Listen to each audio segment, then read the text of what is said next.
Olá pessoal, estou aqui com vocês para mais uma aula da nossa física e hoje nós vamos falar de impulso e quantidade de movimento. Impulsionar o corpo, como o próprio nome já diz, já traduz, é aplicar uma força e dar um empurrão nesse corpo. Então nós vamos impulsionar um corpo aplicando uma força, esse impulso começa então no ato em que a força começa a atuar e termina no momento em que você para de exercer essa força. Então nós vamos ter aí um impulso calculado para um intervalo de tempo ΔT. Vejamos então como fica a definição do impulso. Olha lá, um corpo está sofrendo a ação de uma força. O impulso então é dado pelo produto da força pelo intervalo de tempo ΔT. Unidade, nós temos no Sistema Internacional força dada em Newton, e o tempo dado em segundos. Daí então a unidade de impulso Newton vezes segundo.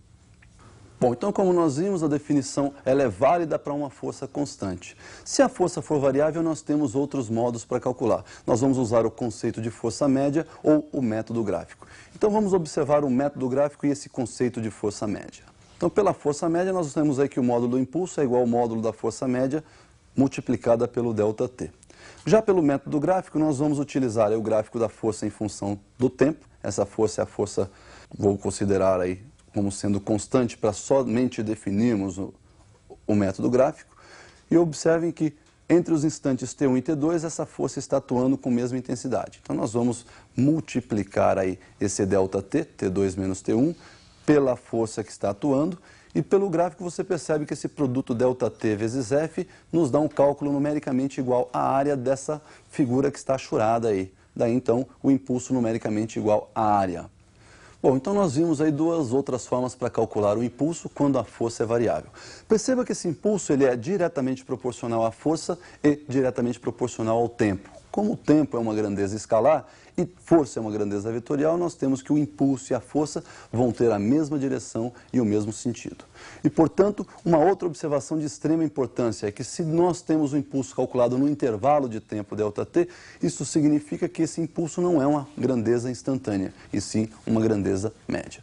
Bom, quando você impulsiona o corpo, esse corpo então adquire uma quantidade de movimento. Essa quantidade de movimento pode ser chamada também de momentum ou momento linear. Vamos então definir essa grandeza. Então a nossa quantidade de movimento ou momento linear, nós vamos representar pela letra Q. Percebam então que nós temos um corpo. Ao receber então a ação de uma força, ele sofre uma alteração na sua velocidade vetorial e o produto dessa massa do corpo pela velocidade vetorial adquirida por ele nos dá a quantidade de movimento ou o nosso momento linear. A unidade de quantidade de movimento nós podemos extrair lá do Sistema Internacional, lembrando que a massa é dada em quilograma e a velocidade é dada em metros por segundo. Daí então a unidade da quantidade de movimento ser quilograma vezes metro por segundo. Essa quantidade de movimento também é uma grandeza que depende exclusivamente aí da direção e do sentido da velocidade, ou seja, a quantidade de movimento, por ser grandeza vetorial, ser diretamente proporcional à massa, que é uma grandeza escalar, e também proporcional diretamente à velocidade, vai ter a mesma direção e o mesmo sentido da velocidade. Essa quantidade de movimento vai ser constante em duas circunstâncias. Ela pode ser constante igual a zero, quando o corpo estiver em repouso, ou ela pode ser constante e diferente de zero se o corpo estiver em movimento retilíneo e uniforme. Então nós vimos aí a quantidade de movimento como sendo uma grandeza agora instantânea, porque ela depende da velocidade instantânea. Quando o corpo é extenso, como nós vamos fazer para determinar essa quantidade de movimento para um corpo extenso? Observe então no visual como é que isso vai ficar. Olha lá, para o corpo extenso nós vamos utilizar a massa do corpo e multiplicar pela velocidade do seu centro de massa. Portanto, a quantidade de movimento do corpo extenso, nós vamos multiplicar a massa pela velocidade do centro de massa desse corpo. Observe que para um sistema de muitas partículas também nós devemos fazer um somatório de quantidades de movimento. Somatório vetorial, obviamente. Então nós temos aí que a quantidade de movimento do sistema para várias partículas é a quantidade de movimento da primeira partícula mais a quantidade de movimento para a segunda partícula e assim por diante. Se nós tivermos N partículas, nós vamos ter então N quantidades de movimentos sendo somadas. Portanto, a quantidade de movimento do sistema é dada pelo produto da massa do primeiro, pela velocidade do primeiro, mais a massa do segundo, pela velocidade do segundo, e assim por diante, até chegarmos na massa do enésimo corpo multiplicada pela velocidade desse enésimo corpo. Bom, pessoal, e também vimos aí a definição da quantidade de movimento, então, para duas situações diferentes, corpo extenso e para um sistema de muitas partículas. O que nós vamos fazer, então, agora é associar essas duas grandezas, o impulso, que nós definimos inicialmente, e a quantidade de movimento. Para isso, então, nós vamos definir um teorema chamado teorema do impulso. Vamos observar, então, no visual como fica o teorema do impulso. Bom, teorema do impulso, nós temos, então, um corpo de massa m, que vai sofrer a ação de uma força que nós chamamos de força resultante. Essa força tem a mesma direção e o mesmo sentido do deslocamento. Velocidade inicial desse corpo V1, a sua velocidade final após o deslocamento V2, após o deslocamento D. E nós sabemos que a força resultante é massa vezes aceleração pela segunda lei de Newton. Bom, uma outra equação que nós temos em mente é a da aceleração. A aceleração é variação de velocidade num certo intervalo de tempo, ou seja, a aceleração mede a rapidez com que varia a velocidade. O que nós vamos fazer então é uma substituição aí da aceleração na primeira equação, na segunda lei de Newton, por ΔV sobre ΔT, onde então nós temos a força resultante igual à massa que multiplica a variação de velocidade por variação de tempo. Se multiplicarmos a equação membro a membro por ΔT, nós vamos ter aí de um lado da igualdade força resultante vezes ΔT, do outro lado nós vamos ter massa vezes variação de velocidade sobre ΔT, variação de tempo, multiplicada por ΔT.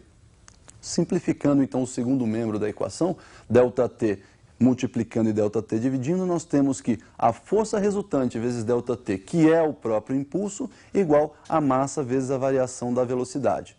Variação da velocidade nós conhecemos, é velocidade final menos velocidade inicial. Então nós temos o produto da massa pela diferença das velocidades.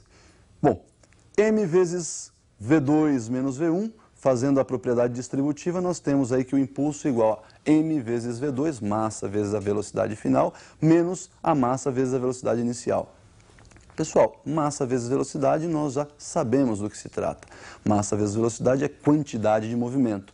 Então, o impulso será a quantidade de movimento final menos a quantidade de movimento inicial. Daí o teorema, então, se resume em dizer que o impulso é igual à variação da quantidade de movimento da partícula. Bom, pessoal, então nós verificamos aí a definição do impulso e constatamos que o impulso é igual à variação da quantidade de movimento. O que nos permite, então, dizer e concluir que o impulso e a quantidade de movimento são grandezas de mesmas dimensões. Ou seja, a dimensão do impulso é a mesma dimensão da quantidade de movimento. Bom, uma outra observação importante para o nosso estudo de impulso e quantidade de movimento são os sistemas isolados. Nós dizemos que um sistema é isolado quando a força resultante externa que está sendo aplicada a este corpo se anula, ou seja, tem força resultante externa igual a zero. Vamos observar então essa situação em que a força resultante aplicada no corpo é nula. Bom, então o sistema mecânico isolado é aquele sistema em que a força resultante externa é nula, é igual a zero. Bom, sempre que um sistema for isolado, nós podemos tirar daí um princípio ou um teorema muito importante. É o princípio ou teorema da conservação da quantidade de movimento. Então, se nós temos o sistema isolado, isso implica numa força resultante externa igual a zero. Se a força resultante externa é igual a zero, nós temos o impulso nulo. O impulso também é zero. E se o impulso é nulo, nós não temos variação da quantidade de movimento, o que implica numa quantidade de movimento constante. Daí, então, se o sistema é isolado, a quantidade de movimento se mantém constante. Bom, pessoal, quando nós falamos de sistema isolado, existe um caso de muita importância para o estudo de sistemas isolados, que é onde ocorre a explosão de um corpo. Nós vamos observar aqui numa explosão, nós temos o princípio ou o teorema da conservação da quantidade de movimento. Então vejamos uma explosão de um corpo, como a quantidade de movimento se conserva. Então nós temos aí o exemplo onde ocorre a explosão de um corpo. Um corpo de massa m vai se dividir, por exemplo, em 4 partes, de massas m1, m2, m3 e m4. Se antes esse corpo está parado, obviamente após a explosão, essas partes vão adquirir velocidades, que nós vamos chamar de V1, V2, V3 e V4, respectivamente. Perceba que a massa, então, total do corpo é o somatório das massas de cada uma dessas partículas, de cada um desses fragmentos. Então, a massa total é a soma das massas. Como na explosão não existe nenhuma força externa atuando neste corpo, nós dizemos que as forças que atuam aí durante a explosão são forças estritamente internas. né? Então nós podemos dizer que nesse sistema a quantidade de movimento antes da explosão é exatamente igual à quantidade de movimento depois ou imediatamente depois da explosão. Bom, um outro caso muito importante que nós temos aí para sistemas isolados é quando dois corpos sofrem uma colisão. Esse sistema também é muito importante e vai aparecer no vestibular. Vejamos então a colisão entre dois corpos. Então a colisão entre dois corpos nós temos aí o antes e o depois da colisão. Então nós vamos imaginar aí os corpos que estão caminhando um para o outro, né? O M1 com velocidade V1, o M2 com velocidade V2, e antes da colisão, então, nós temos uma quantidade de movimento total do sistema, dada pelo produto da massa do primeiro corpo pela velocidade dele, mais o produto da massa do segundo corpo pela velocidade dele. Após a colisão, esses corpos, então, têm uma alteração em suas velocidades. Olha lá, o M1 passou a ter uma velocidade que estou chamando de V3, e o M2 passou a ter uma velocidade que eu chamei aí de V4. Então, nós podemos também calcular uma quantidade de movimento do sistema logo após a colisão. M1 vezes V3, que é a sua nova velocidade, mais M2 vezes V4, que é a sua nova velocidade. Então, nós podemos observar aí, como também não houve ação de forças externas, que a quantidade de movimento antes e depois da colisão se mantém constante. Portanto, Q antes igual a Q depois.